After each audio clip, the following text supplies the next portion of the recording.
খিচুড়ি খেতে মন চাইলো কেন জানি। এই যে আমার 1 পট আর এই যে হাফ পট ডাল।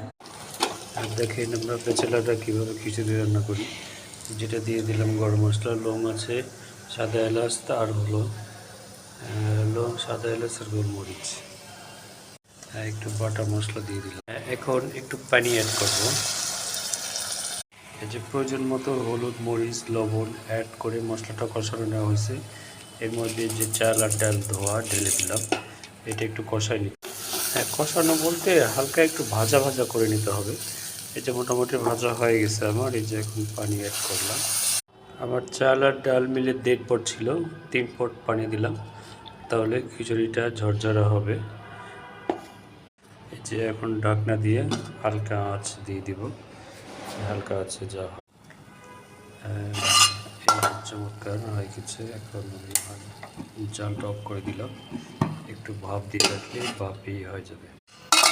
দেখা যাক। এই যে বাস রেডি আমার খিচুড়ি। ওয়াও, চমৎকার।